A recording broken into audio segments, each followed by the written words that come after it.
Buenas tardes. Muchísimas gracias por esa asistencia tan nutrida.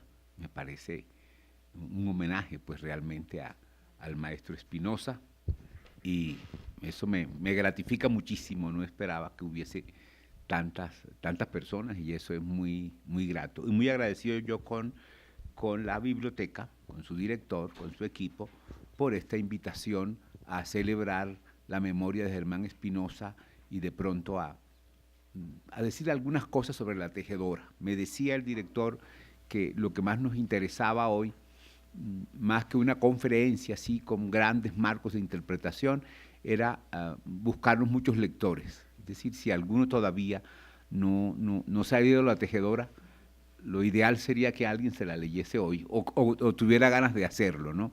Entonces, más que una conferencia, voy a leer algunas cosas y a conversar otras, tratando, como digo, de si es verdad que soy capaz de seducirlos y seducirlas a quienes no la han leído, a leérsela. Y a quienes ya la tienen, bueno, los invito a releerla como he intentado yo hacerlo.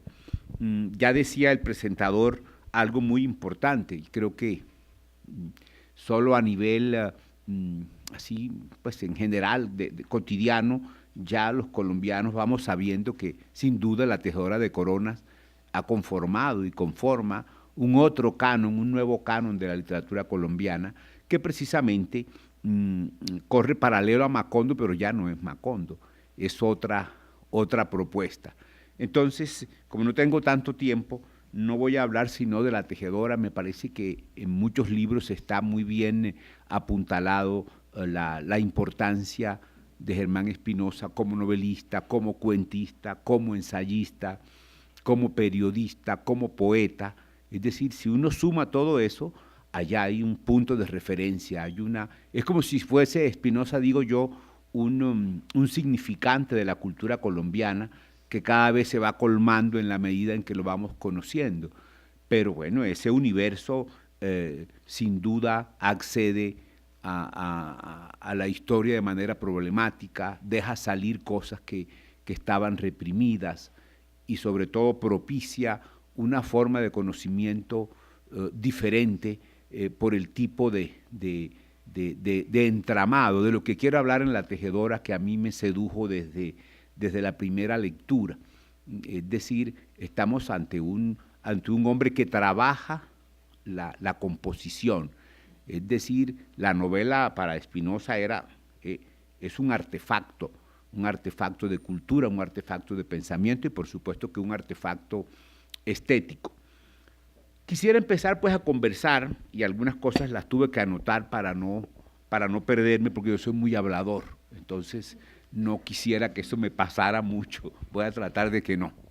Vamos a ver si sí lo logro. Mejor dicho, si seduzco a alguien quiere decir que tuvo sentido. Si no, bueno, en otra ocasión será. Entonces, hay una cosa muy interesante, ¿no? Para celebrarlo hoy, por aquí está Adrián, su hijo, que agradezco mucho que esté aquí y que también haya querido acompañarnos, que por cierto su libro que se llama Espinosa Oral, a quien le interese mucho, compila unas entrevistas maravillosas desde distintos puntos de vista sobre la génesis de las obras y en particular sobre La Tejedora. Me valgo mucho de él para mis trabajos. Decíamos que, digamos que hay una serie de novelas, son muchas, pero hay una serie de novelas donde el entramado de Espinosa es con la historia. A veces es con la historia bien antigua, el cristianismo, el signo del pez. A veces es con la Inquisición, en particular el siglo XVII, los cortejos del diablo. A veces es un poquito más para acá, lo de Bolívar, ¿no es cierto? Las sinfonías del Nuevo Mundo, el momento de la independencia. Y La Tejedora, digamos que se sitúa o se focaliza en el siglo XVIII especialmente. Si miramos por lo menos esas cuatro novelas, de todas maneras yo pienso que en esas cuatro hay como, yo me atrevo a decir, una especie de profecía desde el pasado. Es decir, que las estructuras de estas cuatro novelas, y ahí está La Tejedora, como que nos invitan a revisitar un contenido histórico que de alguna manera se creía cancelado o que ya estaba cerrado o que ya estaba concluido. Digamos que en ese sentido, para Spinoza, y eso me encanta a mí, con eso empiezo, no se trata tanto de pensar somos lo que somos y lo que vamos a hacer. Él se devuelve, me parece a mí. Es casi que la propuesta, somos lo que somos y también lo que hemos sido. Pero en ese lo que hemos sido está lo problemático. Por eso el presente le concede el punto de vista para hacer ese viaje problematizador y saldar deudas o preguntarle a la historia cosas. Por eso llamé mi charla, solo para que me guíe, que a mí me parece, no sé, me pareció hermosa y sugerente, ¿no? Y yo mismo estoy convenciéndome que es así, porque esta lectura ya es distinta a la que hice hace algún tiempo, que de pronto esta novela pudiera ser la metáfora, o una metáfora, de una historia posible para América Latina. Es decir, se crea Genoveva Alcocer, se crea el personaje, pero más que personaje, no, siendo personaje por supuesto, se va tornando en una metáfora de lo que hubiera podido ser. Fíjese que la pregunta es bien de hoy, hoy llamaríamos de la posmodernidad, pues si lo quieren ver así. Pero yo no me quiero meter con esos términos, quiero saborearme la novela. Y es un poco eso, ¿no es cierto? ¿Cómo hubiera sido nuestra historia? Y esa pregunta es válida, si sí hubiéramos tenido un siglo XVIII que nos hubiera enseñado a indagar, que nos hubiera enseñado a relativizar, que nos hubiera enseñado a problematizar. Y realmente esa es la gran pregunta. Es decir, Genoveva es lo que hubiera podido ser una criolla ilustrada, si en verdad hubiéramos tenido siglo XVIII. Entonces, a mí me parece que por eso hablo de profecía desde el pasado, ¿no es cierto? Porque la novela, hasta cierto punto, es como si asistiéramos a la audiencia en que la van a condenar. Y estamos de público oyendo la voz de Genoveva, mientras la Inquisición la incrimina y ella va respondiéndole. Aparentemente eso es la novela, ¿no? Asistimos a un juicio que pasa a finales del siglo XVIII. Y lo que yo quiero hablar hoy es, ¿y qué le pasa a esa que habla? ¿Por qué habla tanto Genoveva si sabe que de todas maneras la van a matar? De todas maneras la van a quemar, es la cosa, no va para la hoguera, ¿no es cierto? Entonces ese fue como mi punto de partida, pensar en esta historia posible, porque me parece que es muy importante, como digo, ir de para atrás a ver dónde están los cosidos, dónde están las fisuras de la historia, ¿no es cierto? Y si uno se va por allí, pues como que comprende mejor el presente.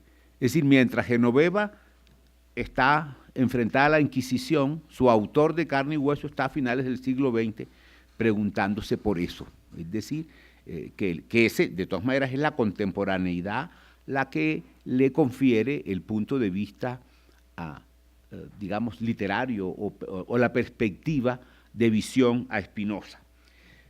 Creo que no sé si lo sabían sobre los orígenes, ¿no es cierto? Parece ser que una vez que Germán hizo los cortejos del diablo, el día que estaba el ascenso a la luna, eso lo cuenta alguna de las entrevistas y a mí se me hace hermosísimo el dato, pero sobre todo cómo se vuelve literatura, ¿no? Parece ser que en el 69, cuando el hombre pisó por primera vez la luna, ¿no? Él empezó a preguntarse por esta metáfora, ¿no es cierto? ¿Cuál sería el posible destino de un joven neogranadino que hubiera descubierto el planeta Uranus, pero que lo hubiera descubierto no en Europa, sino acá en su tierra natal, ¿no? Y en su mente lo hace coincidir con la llegada de los franceses, del barón de Pointy, que de hecho invaden a Cartagena. Entonces fíjense que la pregunta nace allí, es decir, el relato nace en esa imagen. Ahora, lo llamativo, para mí es muy llamativo, no sé, por eso me encantaría que se saborearan esta novela, porque yo creo que es que lo que nos ha hecho falta es deleitarnos las de aquí y de acá. tanto del intelecto como con el corazón, ¿no es cierto? Y yo vine hoy como a hacer deleite de la novela y no mis interpretaciones, que bueno, pueden ser bien discutibles y igual se me van a salir, ¿no es cierto? Pero yo preferiría ser muy fiel al placer estético y de conocimiento que me produjo a mí la novela. Y por eso me encanta que haya público bueno, de distintísima procedencia y eso me parece clave. Entonces decía yo que esa imagen es rectora, porque él pensó fue en Federico, pero se le fue imponiendo la imagen de ella.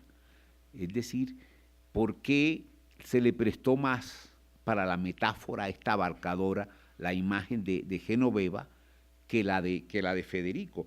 Y tanto que él cuenta, quizás porque en ella está como un emblema de la identidad criolla, ¿no es cierto?, de una identidad criolla dentro de una modernidad absolutamente disonante que teníamos acá.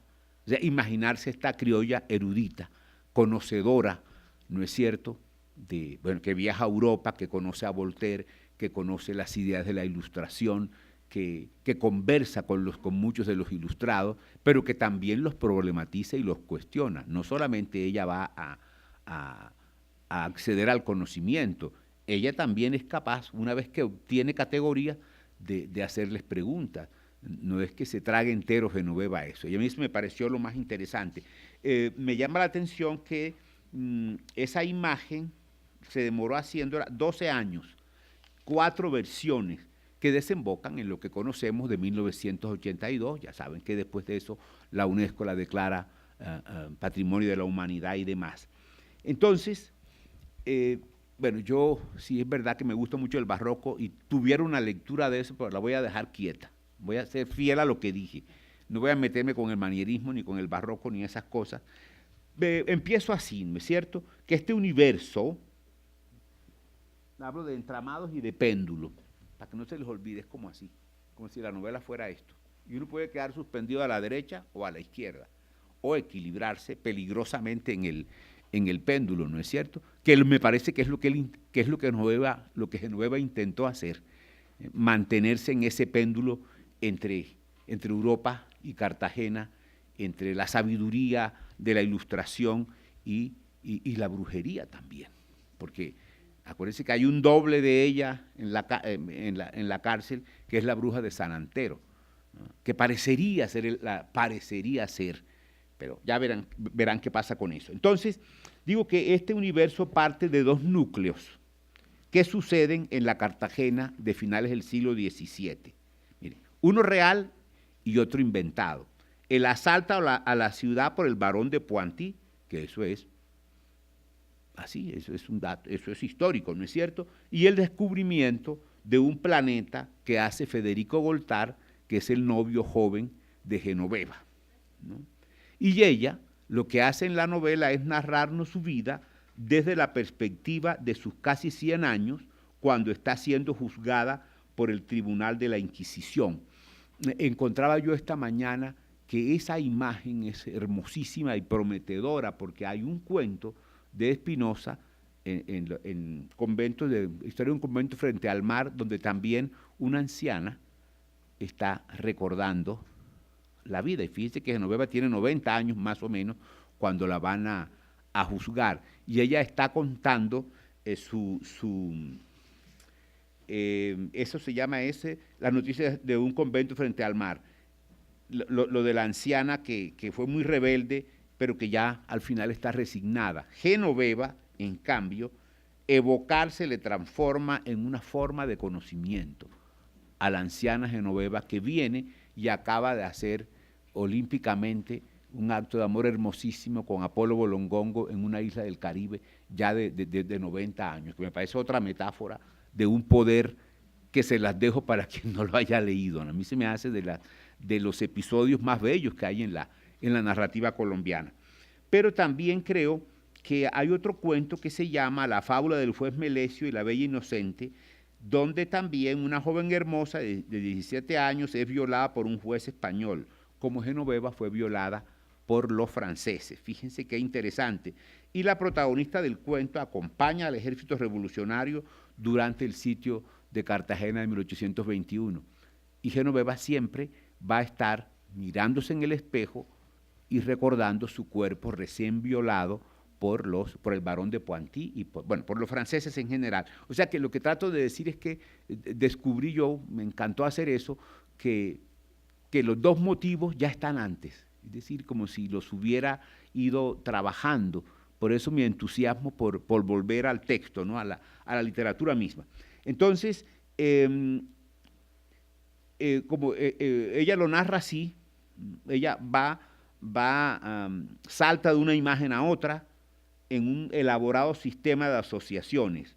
En ese sistema el tiempo avanza y retrocede, el presente se confunde con el pasado narrativo y barreras de tiempo muy dilatadas confunden los espacios. A veces es París, es Cartagena, es otra vez París, es Estados Unidos, las Antillas holandesas. Es decir, el discurso de Genoveva es como yo digo que es como una especie de testamento de un acto de tradición oral, pero es también un diálogo de ella con ella misma y de ella con Bernabé, el negro que tanto la quería, su esclavo también, ¿no? De alguna manera, y con los representantes de la Inquisición. Entonces, fíjese que toda la novela se puede considerar así, es decir, el texto es eso.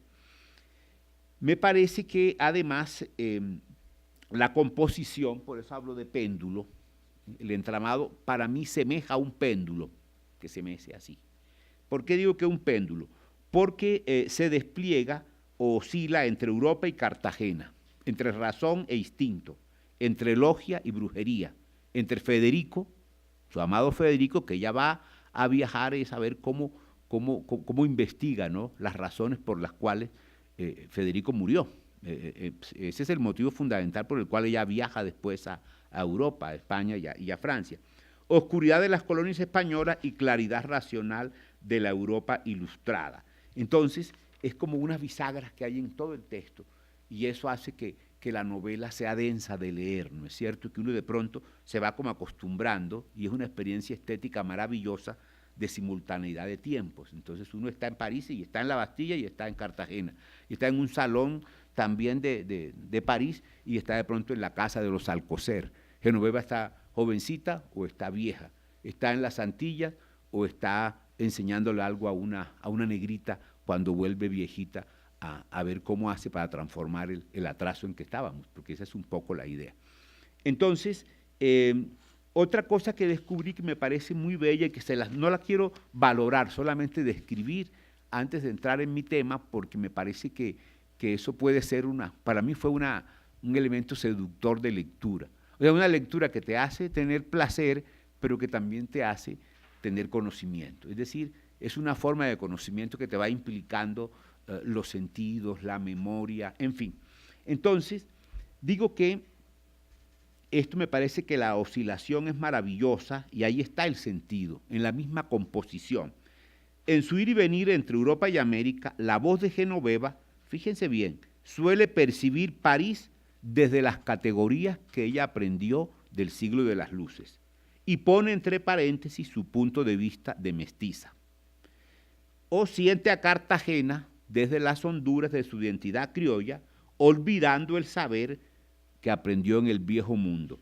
O sea que para Genoveva hay como dos puntos de vista. Ella dice, mi hispánico punto de vista, o en otro momento habla de su punto de vista que ya no es tan hispánico de raíz, sino de un punto de vista más integrador, ya no tan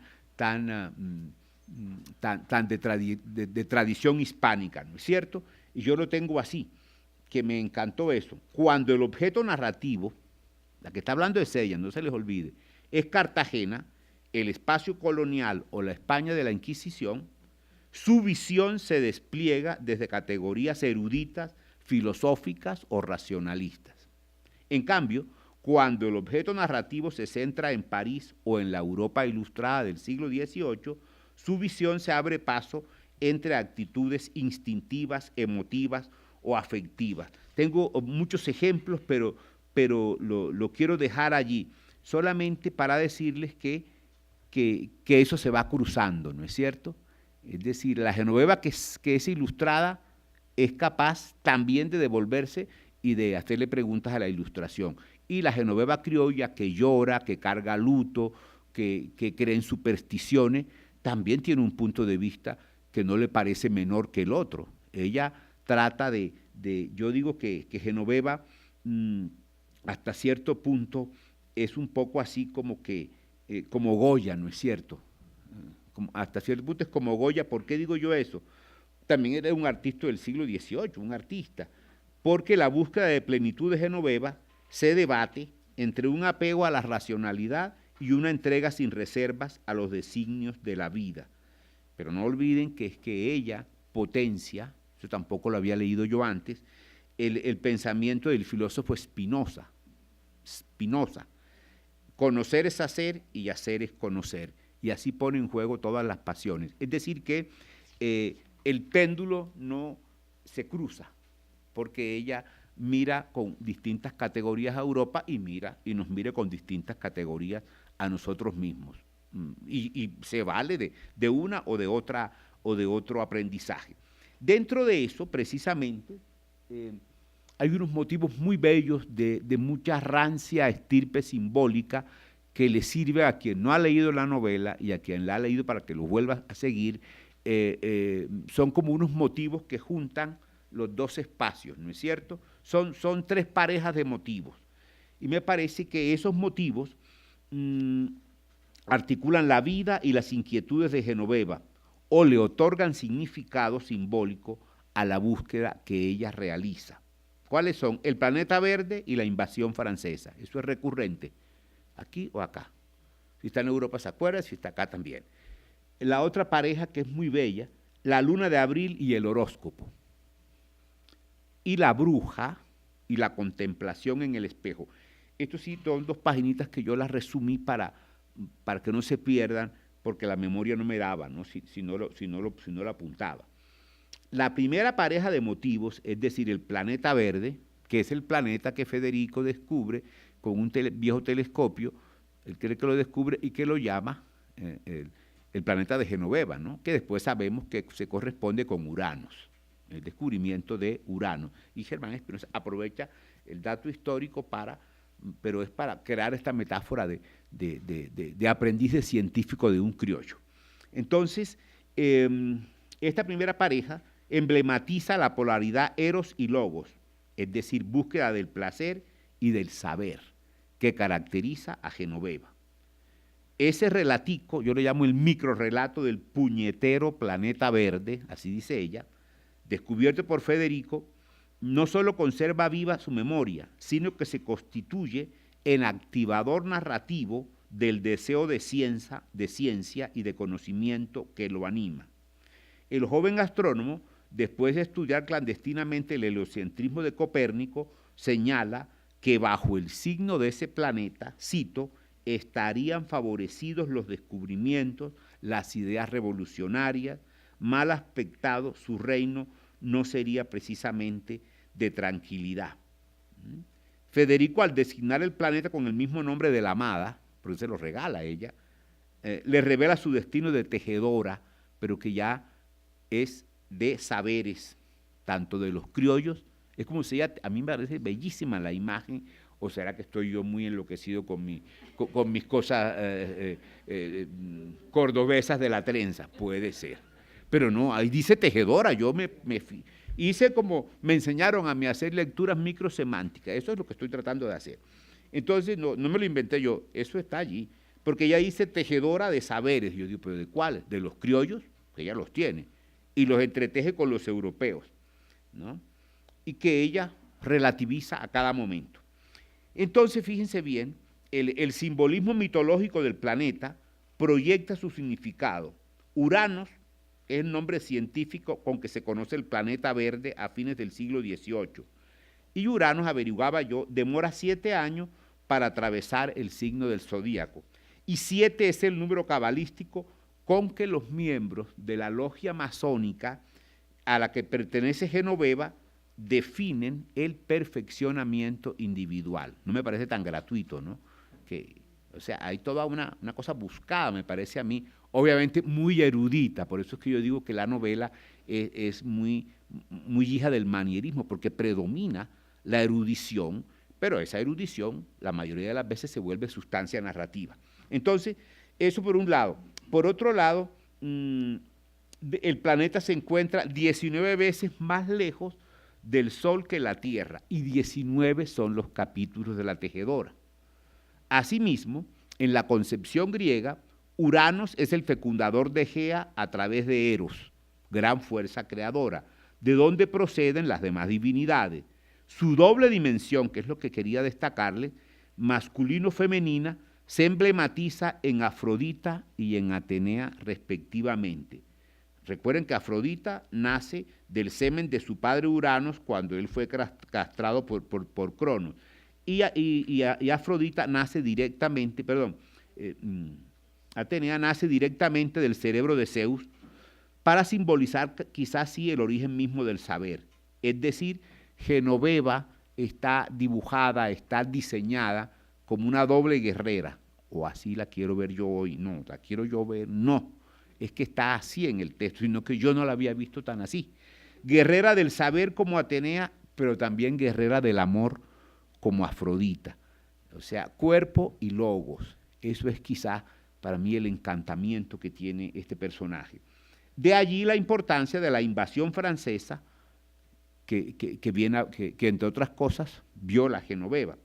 Esa evocación de la invasión francesa está asociada siempre, el segundo motivo, con lluvias y tormentas, y es el núcleo temático portador de significados centrados en la soledad de ella, en el recuerdo de Federico, en las vicisitudes del viaje a Europa, en la crisis de su itinerario y sobre todo simboliza su erotismo, a través del cual se integra a la corriente vitalista y de comunión con el cosmos. Las distintas manifestaciones de la sexualidad de Genoveva marcan el proceso de estructuración de su identidad, iniciada con la aceptación de sí misma hasta desembocar, como si mira en el espejo, hasta desembocar en una especie de darse a los demás. Bueno, hay de eso varios estudios. Quería solamente que lo entendiéramos como, porque esa mutación del logos tiene que ver con la mutación del cuerpo. Si ustedes se acuerdan de la novela, y eso es casi que lírico, ¿no es cierto? Me parece a mí, quizás por eso esta cosa que nunca acaba uno de interpretarla, como que siempre la polisemia de Genoveva crece y crece, porque ella primero se observa en el espejo su cuerpo recién violado por los franceses, y en otro momento se observa ya anciana, pero ese cuerpo tiene la marca de la violación, pero a su vez el cuerpo muta, porque también muta el pensamiento, es decir, la Afrodita le dice algo a Atenea y viceversa. Entonces, por su parte,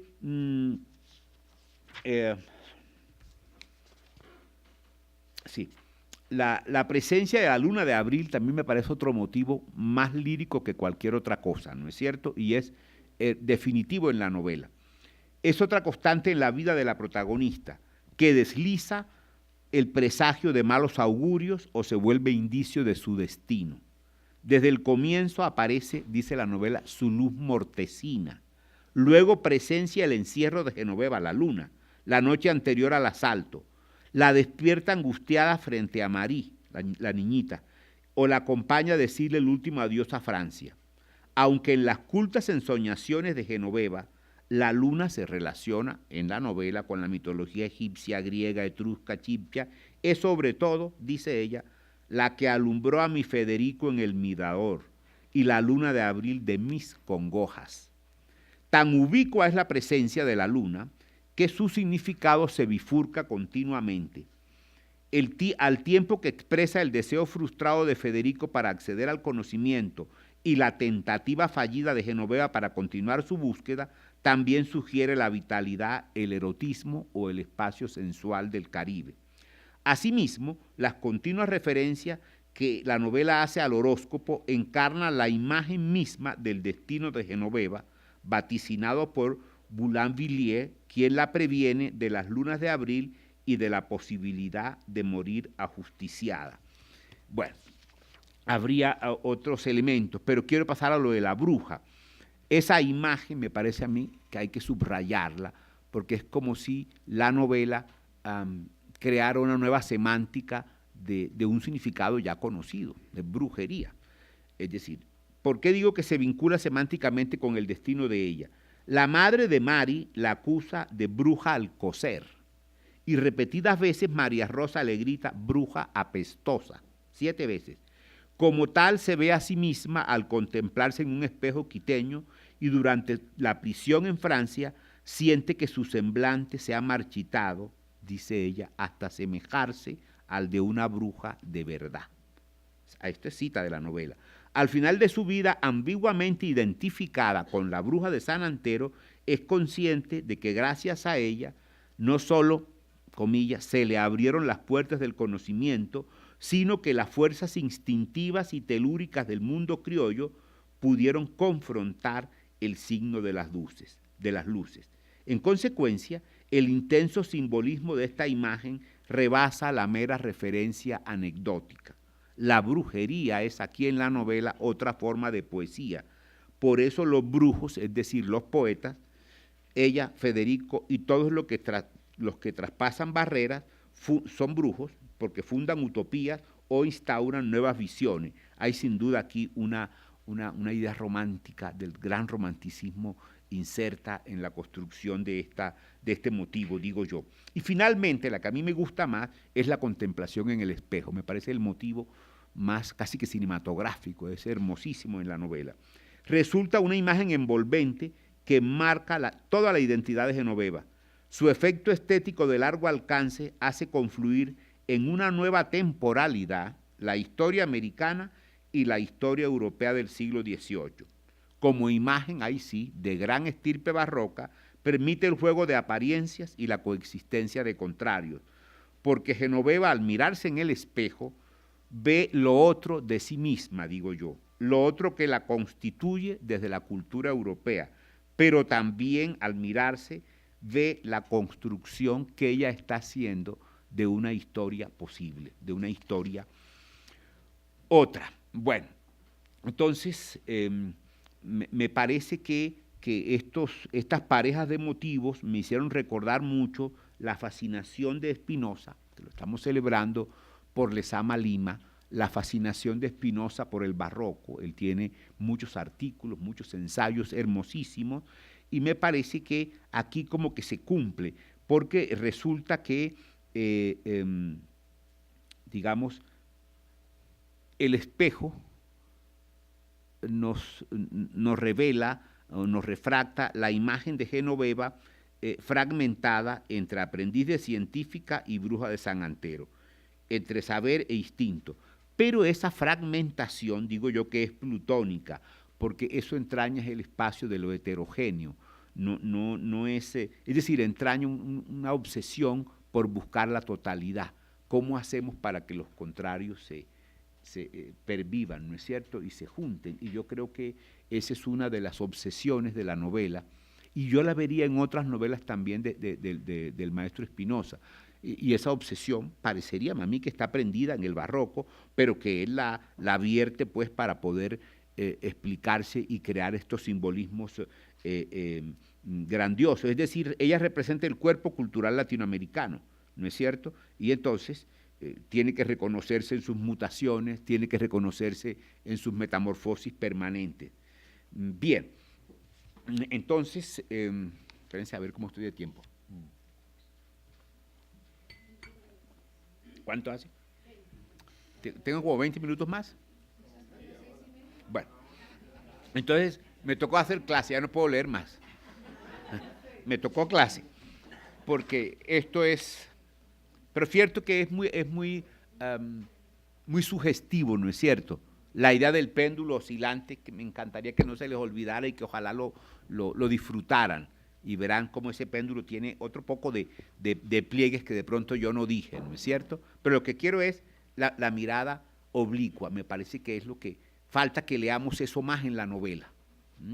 Nosotros lo leemos desde los discursos del liberalismo, desde muchos, pero desde la misma novela también salen estas derivaciones. Tengo otro puntito allí, que es el acceso a la historia. A ver, creo que al tiempo que sucede este entramado, o más bien este entramado es una manera de acceder problemáticamente a la historia del siglo XVIII, pero a la historia, si ustedes quieren, oficial, a la historia europea. Lo interesante es que ella va citando muchos nombres, muchas referencias literarias, ideológicas, históricas, pero esas referencias que ella hace las va, digamos, interviniendo, las invierte, las aclara, las voltea. O sea, hay un juego, hay un juego de Genoveva con los otros textos que ella trae, ¿no?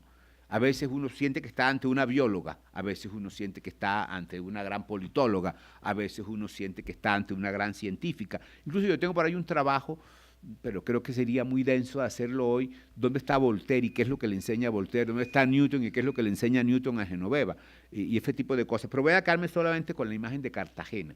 Cartagena también se transforma en este ir y venir de ella. Pero decía que,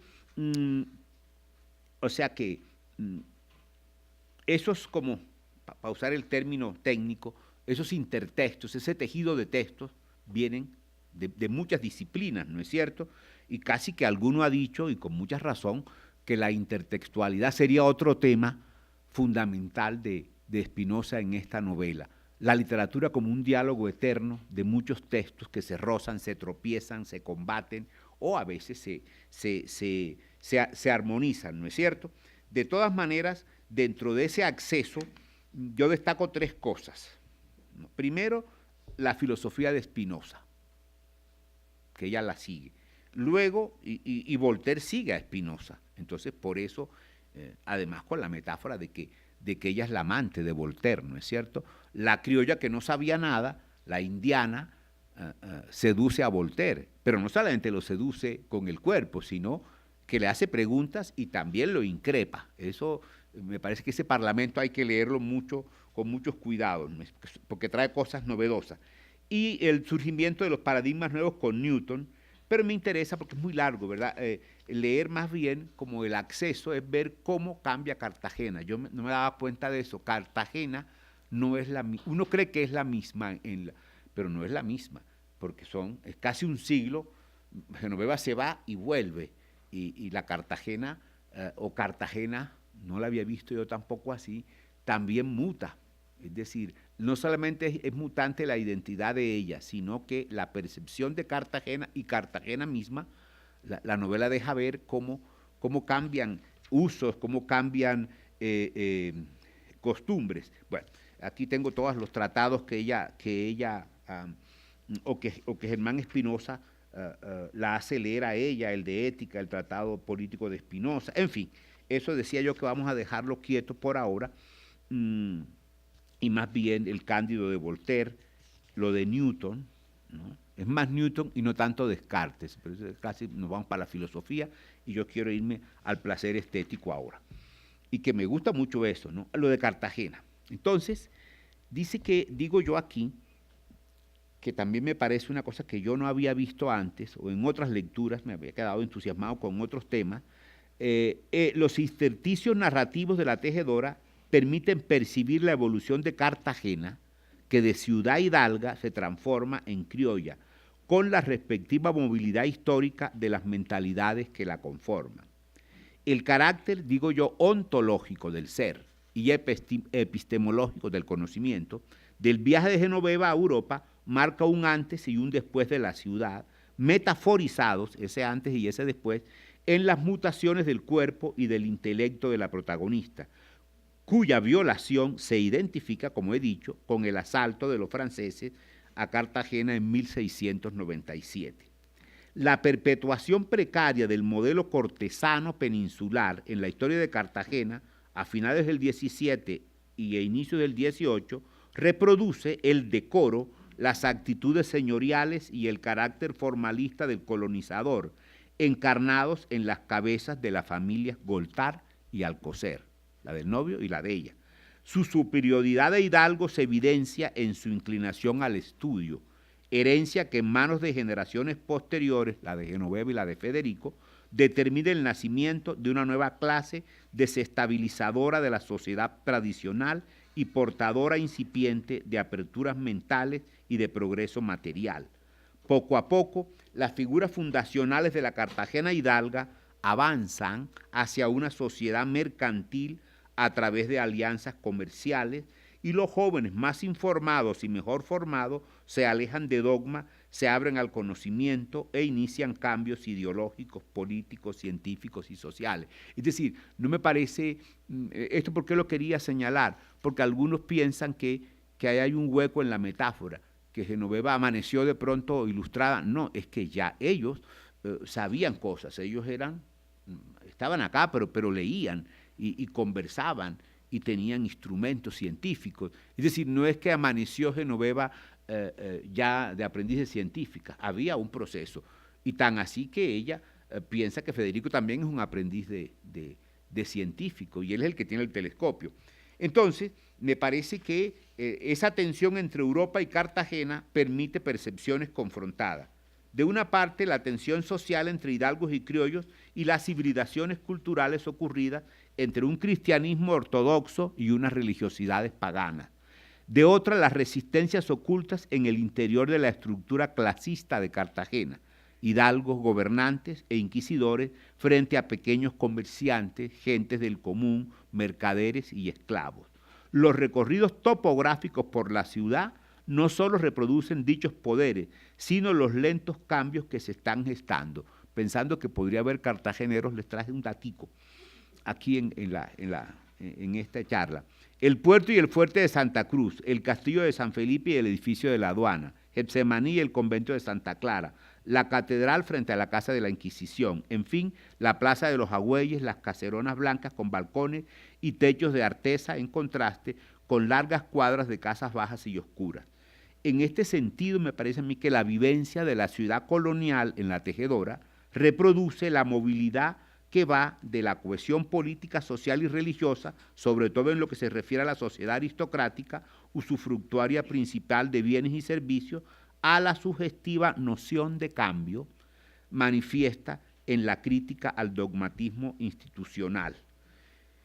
Entonces, Genoveva no solo vivencia una Cartagena colonial, sino que conforma su origen impuesto al recorrer ciudades españolas y establece diferencias al conocer ciudades como París o como Nueva York, lo cual significa apertura al racionalismo burgués y contacto con comunidades que toleran los comportamientos privados.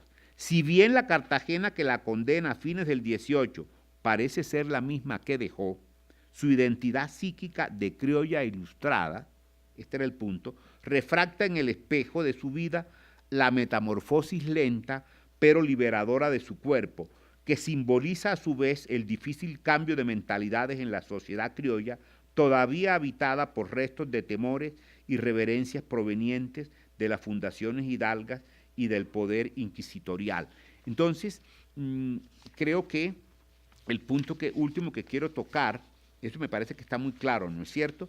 No es la misma Cartagena, es clarísima que hay que la novela deja ver eso, es decir, hay un cuidado de la focalización de Espinosa al respecto. Cartagena está vista no como un escenario clásico igual, sino en permanente mutación. Y la cosa que más me gusta y que espero decirla en 5 minutos para no cansarlos, es Genoveva se quiere comportar aquí como una historiadora. Bueno, este trabajo ya yo lo hice y creo que está bien, y compila, y cita, y conoce la enciclopedia, y la pone en presa, bueno, lee documentos, lee textos, cita autores, y incluso usa casi que todos los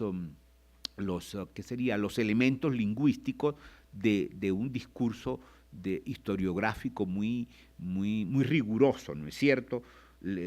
cuando yo leí, como pude recordar, etcétera, etcétera. Es decir, hay una voluntad historiográfica muy clara. Sin embargo, lo que más me interesó es cómo se va corroyendo esa historiografía, digamos, oficial, porque me parece que porque el discurso va instaurando al lado de eso unas versiones distintas, como que interviene los intertextos que lee.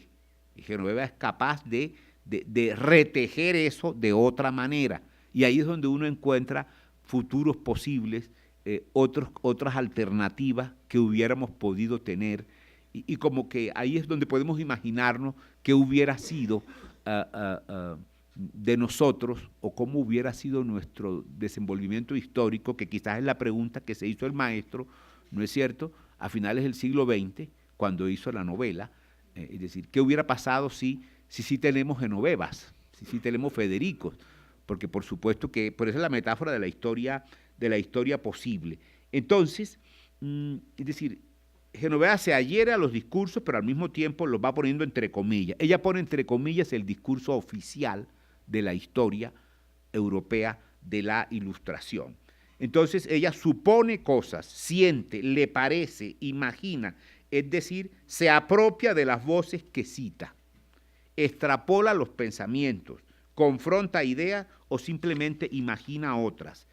Entonces me parece que ese recorrido ficticio, metiéndose uno en el monólogo de Genoveva, creo yo que produce un nuevo sentido de historicidad al friccionarse doblemente con el siglo XVIII. Es decir, este discurso se debate entre dos estructuras intransigentes. Miren bien, la voz de ella es la que yo quisiera hacer notar y que me encantó redescubrirlo en la lectura. De pronto ya estaba descubierto, solamente que lo até distinto hoy. ¿Cuáles son las dos estructuras intransigentes en que se debate el discurso de ella? El dogmatismo español, que se resiste a la ciencia y al nuevo conocimiento, pero también se resiste, también es dogmático el mundo europeo de la Ilustración, que ve a Hispanoamérica como un espacio de inferioridad y lo exotiza. A ambas posiciones, irónicamente se resigna Genoveva, y por eso ella dice que admite la visión que Le Monnier tiene de ella un tanto chiflada, pero es mentira, ¿no es cierto? El capítulo último es perfecto a este respecto, el discurso irónico de Genoveva. Entonces, mi punto esencial sería, para no pasarme del tiempo, que ¿cómo hace es decir, por qué uno tiene que leerse una novela que sabe, que son 400 páginas, creo, 400 y algo, ¿no?, que es densa, si Genoveva, mientras más hable, menos le van a creer, y ella sabe que no le van a creer. Y yo por ahí hice el estudio de todas las bisagritas narrativas que ella dice: no es cierto, señor tal, no es cierto tal cosa, no es cierto, señor inquisidor, no sé cuál, no es cierto usted. Y parecería que sus narratarios, lo que la están oyendo allí en el juicio, uno supone que le contestan algo, o ella nos hace ver que de pronto ellos intervinieron. Dice: yo sé que no me van a creer porque me siguen viendo la marca de la flor de lis, yo sé que tal cosa, yo sé que tal otra. Entonces yo empecé a preguntarme, y ese era el vuelco de la lectura. Pero Genoveva, ¿por qué sabe? ¿Por qué habla tanto? ¿Por qué se apega a la palabra si ella sabe que no le van a creer? Además, ella lo tiene clarísimo, no le van a creer. Entonces yo no sabía qué hacer, y ahí sí me tocó, es decir, me gustaba mucho eso, hasta que, bueno, por un lado la novela me dio una pauta, ¿no?, que es muy bella y que creo que muchos la han notado ya, pero por otro lado sí me tocó recurrir a la teoría, porque no sabía cómo explicarme esto. Yo no hubiera querido hacerlo, pero me tocó. Pero no supe cómo explicármelo yo solo. Lo primero es que va apareciendo en la superficie la imagen de Sherezada, ¿se acuerdan? Que Sherezada se muere, pero se salva si cuenta. ¿Se acuerdan? Que ese tiene más asegurada la vida si cuenta, y Genoveva tiene asegurada la muerte si sigue contando. ¿No es cierto? Entonces, en la novela, la misma voz se hace ver como la anti-Sherezada. Es decir, Genoveva, fíjense bien, sabe que mientras más hable, más cerca tiene la muerte. Ha podido callarse y de pronto le va mejor. Imagino que así hacen en todas las audiencias ahora, ¿no? Yo creo que sí, de paso, que estoy viendo. Hacen cosas como por el estilo. Pero bueno, nunca con esta brillantez de Genoveva, ¿no es cierto? Digo yo, qué pena, la alusión fue que se me salió así por... No debió haberse me salido. Qué pena, qué pena, qué pena. Pero bueno, la vida es así. La literatura también está en la vida, ¿no? Y esto me hizo pensar en eso. Entonces, fíjense que ella, digamos, desliza allí algo. Y yo dije, ¿qué es? Que se desaliena Genoveva. O sea, su acto de hablar, su monólogo es un acto supremo de libertad. Ella se prende del poder de la palabra. No importa que se vaya a morir. Eso es lo que me parece bien poderoso, ¿no es cierto? A mí. Porque ya ella no tiene que convencer, no tiene que enseñar, no tiene que hacer nada fuera de su propia fascinación con su lenguaje que va construyendo otros sentidos posibles. Claro, estamos en literatura, entonces no sé si la idea les es grata. A mí me es muy grata. Es decir, que lo chévere de Genoveva es que se desaliena de la necesidad de enseñar algo. Cuando se desaliena, se vuelve esto un acto de libertad. O sea, intertextualmente, con este discurso accedemos a la historia del siglo XVIII y a todas las comunicaciones entre Europa y América. Eso está bien, eso está claro. Pero el texto por dentro de él mismo, se desaliena y yo lo vería como un acto supremo de libertad. Por eso es tan maravillosa la inversión simbólica de ese arquetipo, casi que es un arquetipo en la literatura, ¿no? La Sherezada. Hay libros sobre la Sherezada criolla. La que cuenta se salva, la que cuenta no muere. Esa es un poco la idea, incluso la teoría feminista toma mucho eso. Hay un libro que se llama así, La Sherezada criolla, ¿no es cierto? De nuestra amiga, me olvidó, de la señora que se murió hace poquito, Dios, de Elena Araujo. El libro se llama La Sherezada criolla. Por eso entonces a mí me quedó sonando, dije, pero es que ella dice que es la anti, esta es como una anti. Pero entonces, ¿por qué Genoveva? No es que sea boba Genoveva. No, yo creo que aquí hay un acto supremo de libertad y de fe en el poder del discurso, ¿no es cierto? Eso la libera aunque se muera. Y por eso oímos la otra historia, no importa que la vayan a condenar, ¿no? Precisamente las otras novelas de Spinoza vuelven a arrancar de allí, porque también van a condenar a Rosaura, la de los cortejos del diablo, y ya Genoveva está a punto de condenarse. Pero me he olvidado de insistir en que dicen que decía, dice Genoveva, ¿no? Porque ella ambiguamente uno se da cuenta de pronto de que ella es también la bruja de San Antero. Es Genoveva la criolla ilustrada, pero también es la bruja de San Antero que descubrió unos lebrillos de los inquisidores que de otra manera no hubiéramos tenido acceso a eso, sino por los, entre comillas, los lebrillos de la bruja de San Antero. Pero, entonces, no sé si ya vimos la idea. O sea, me parece que hay una autonomía. Lo que quería destacar es la autonomía de este monólogo de 400 páginas para poder enunciar imaginariamente la historia que no fue, pero que hubiera podido ser. Sí está claro eso, ¿verdad? Y en ese lapso, entonces, encontramos las fisuras, encontramos qué procesos teníamos irresueltos, y ahí fue donde dije que ese concepto me lo enseñó Genet, el de la desalienación, cuando el discurso se libera de tener que hacer un poco de cosas como enseñar, o como ilustrar, o como convencer, o como persuadir, qué sé yo. Entonces, ella habla es consigo misma, digo yo aquí, ante la imposibilidad de transformar la realidad, porque no pudo, porque igual la van a quemar, Genoveva se libera de un tener que hacer, pero al mismo tiempo se prende del poder de su palabra, no para liberarse de la muerte, sino de la necesidad de aplazarla. Entonces, precisamente, desde estas estructuras imaginarias, donde lo real no es del todo aprehensible, es también otra construcción del lenguaje, el diseño de la novela es capaz de enunciarlo así.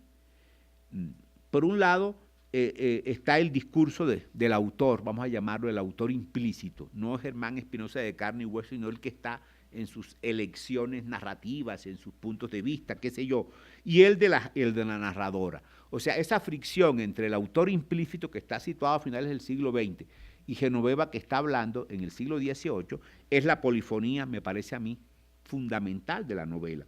Si en un plano ficticio y metadiscursivo, por encima del discurso, Germán Espinosa cita a Genoveva Alcocer, ella a su vez lo cita o lo suscita como otro hablante del texto que enuncia. Miren que es una cosa maravillosa, ¿verdad? Me parece a mí como diseño es de guau, como dirían los chicos, es de guau, es bien guau me parece.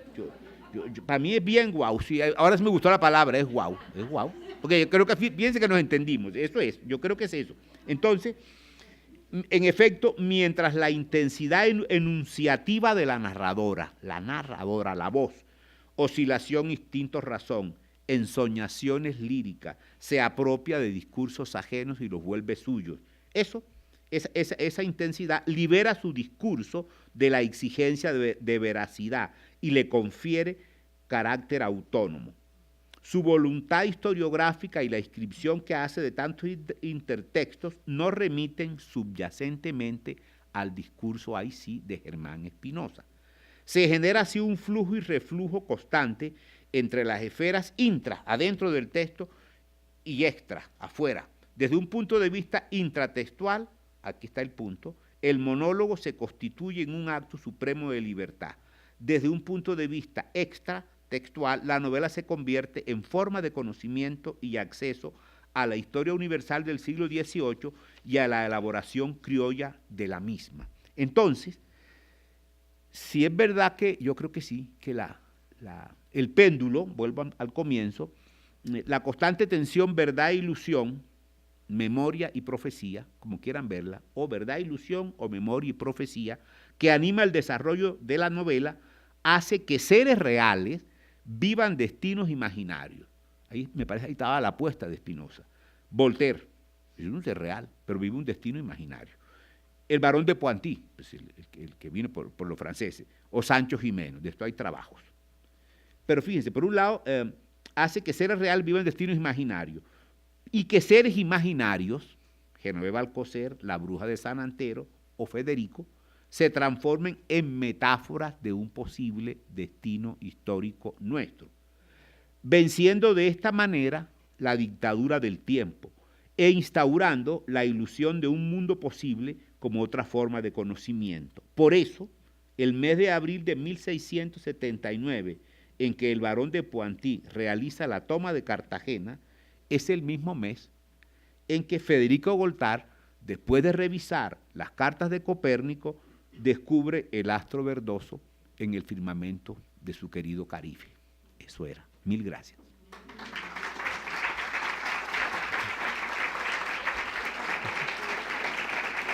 Muchas gracias.